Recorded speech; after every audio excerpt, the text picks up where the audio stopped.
Hello students, आप सभी का एक बार फिर हमारे यूट्यूब चैनल एजुकेशन स्टेशन पे बहुत बहुत स्वागत है। आज का जो हमारा टॉपिक है वो होने वाला है process of impeachment of Indian president, जिसका मतलब है भारतीय राष्ट्रपति पर कैसे महाभियोग की प्रक्रिया चलाई जा सकती है।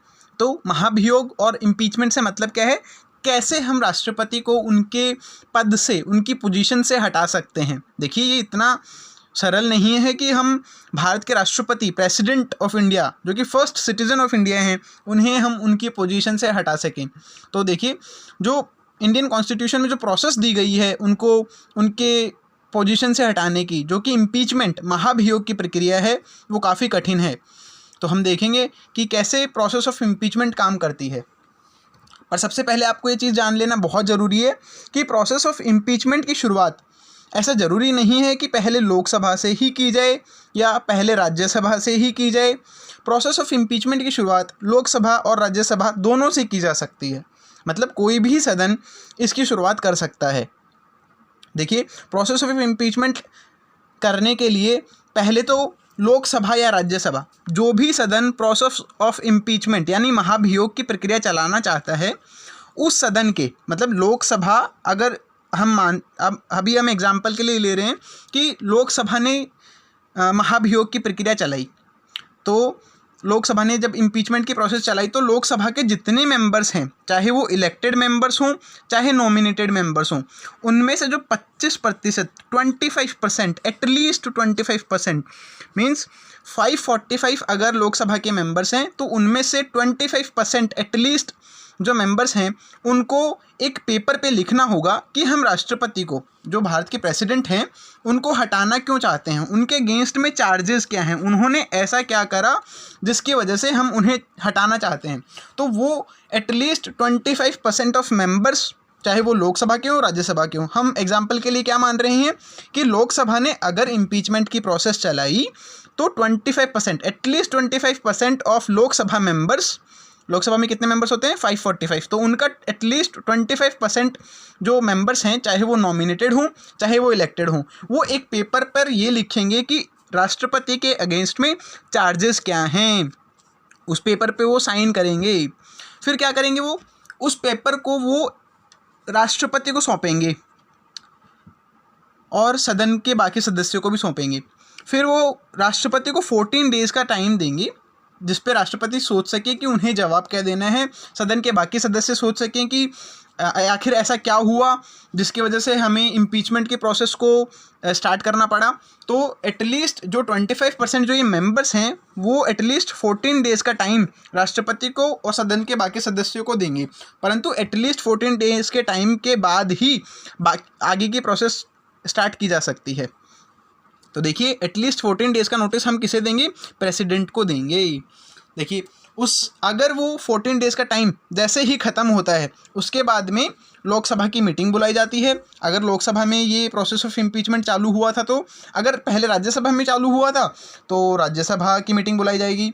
अगर उस मीटिंग में इम्पीचमेंट के पक्ष में, इन फेवर ऑफ इम्पीचमेंट, अगर एटलीस्ट 2/3 ऑफ टोटल मेंबर्स, अगर उस सदन के एटलीस्ट 2/3 यानी 66.67% जो मेंबर्स हैं उस सदन के, अगर इस चीज़ के फेवर में हैं कि राष्ट्रपति को उनके पद से हटा देना चाहिए, तो ऐसा माना जाएगा कि ये प्रोसेस ऑफ इम्पीचमेंट उस सदन में पास हो गया है।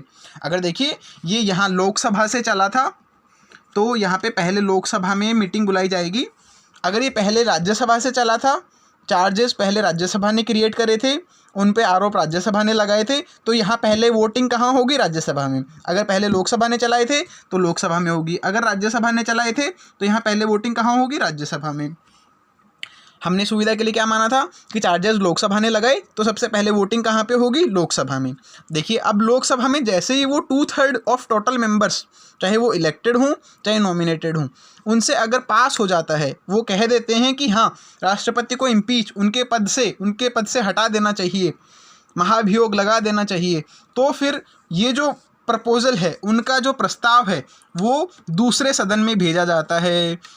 ये जो प्रस्ताव है ये दूसरे सदन में भेजा जाता है। हमने माना लोकसभा ने चार्जेस क्रिएट करे, लोकसभा ने पास कर दिया 2/3 मेजॉरिटी से कि राष्ट्रपति को उनके पद से हटा देना चाहिए, तो फिर ये जो प्रस्ताव है वो राज्यसभा में भेजा जाएगा। राज्यसभा देखेगा कि क्या ये प्रस्ताव सही है या गलत है। फिर राज्यसभा में मीटिंग बुलाई जाएगी। देखिए, फिर अदर हाउस, यानी पहले लोकसभा में था तो राज्यसभा में, तो राज्यसभा में अब इस प्रस्ताव पर चर्चा की जाएगी। और अगर ये यहाँ पर भी 2/3 of majority of total members, यानी सभी सदस्यों में से अगर 66.67% यानी 66.66% लोगों ने अगर ये सहमति दे दी कम से कम कि राष्ट्रपति को उनके पद से हटा देना चाहिए, तो प्रोसेस ऑफ इम्पीचमेंट की प्रक्रिया पूरी हो जाती है, यानी राष्ट्रपति को उनके पद से हटा दिया जाता है। तो देखिए, प्रोसेस ऑफ इम्पीचमेंट के लिए सबसे पहले क्या करना होता है, किसी भी सदन को पहले ये बताना होता है कि राष्ट्रपति के अगेंस्ट में चार्जेस क्या हैं, और उस चार्जेस के पेपर को एटलीस्ट 25% 25% मेंबर्स उस सदन के लोगों को साइन करके देना होता है। ये साइन करके देना कैसे होता है, प्रेसिडेंट को बताना होता है कि आपके अगेंस्ट में ये चार्जेस हैं। फिर 14 डेज़ का टाइम जब बीत जाता है तो उसके बाद में उस सदन में मीटिंग बुलाई जाती है।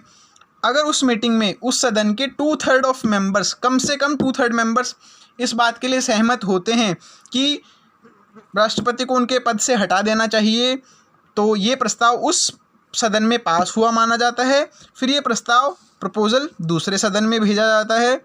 अगर दूसरा सदन भी 2/3 मेजॉरिटी से, यानी 66.67% मेजॉरिटी से इस प्रस्ताव को पास कर देता है, तो राष्ट्रपति के महाभियोग की प्रक्रिया पूर्ण मानी जाती है। इसका मतलब राष्ट्रपति उस दिन से भारत के राष्ट्रपति नहीं रहते हैं।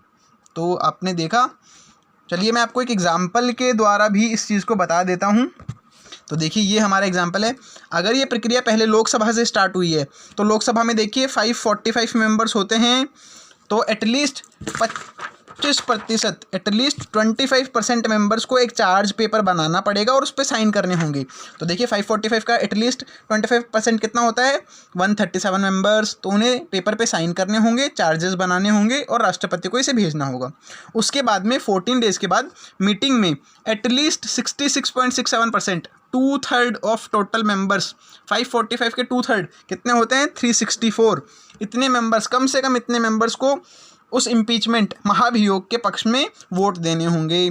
फिर ये दूसरे सदन में जाएगा, और दूसरा सदन आपको पता है, अगर हमने लोकसभा से स्टार्ट करा तो दूसरा सदन क्या हो गया, राज्यसभा। राज्यसभा में कितने सदस्य होते हैं, 250 में से 66.67 यानी 2/3 मेंबर्स को, अगर 2/3 मेंबर्स इसके पक्ष में वोट देते हैं कि राष्ट्रपति को उनके पद से हटा देना चाहिए, तो ये इम्पीचमेंट की प्रोसेस कंप्लीट मानी जाती है और उसी दिन से राष्ट्रपति अपने पद से रिमूव हो जाते हैं। राष्ट्रपति अपने पद से रिमूव हो जाते हैं। ऐसा माना जाता है कि राष्ट्रपति की सीट खाली हो गई है। अगर देखिए, ये पहले राज्यसभा से शुरू होता है, तो ऐसे ही राज्यसभा में टोटल कितने सदस्य होते हैं, 250। तो 250 में एटलीस्ट 25% लोगों को ये बताना होता है कि उनके अगेंस्ट में चार्जेस क्या हैं राष्ट्रपति के अगेंस्ट में। फिर उसके बाद में 14 डेज़ का समय राष्ट्रपति को दिया जाता है। फिर लोकसभा के 250 मेंबर्स में से, देखिए ये हमने इधर देखा, 250 मेंबर्स में से 66.67% मेंबर्स को वोट देके इम्पीचमेंट को पास करना होता है। फिर ये लोकसभा में जाता है। राज्यसभा से शुरू करा तो ये लोकसभा में जाता है। लोकसभा में एटलीस्ट 66.67% अगर मेंबर्स ने वोट कर दिया कि राष्ट्रपति को हटा देना चाहिए, तो राष्ट्रपति उस दिन से रिमूव माने जाते हैं। So this is the process of impeachment. I hope you liked it. If you liked, please like, share, comment, subscribe. Thank you.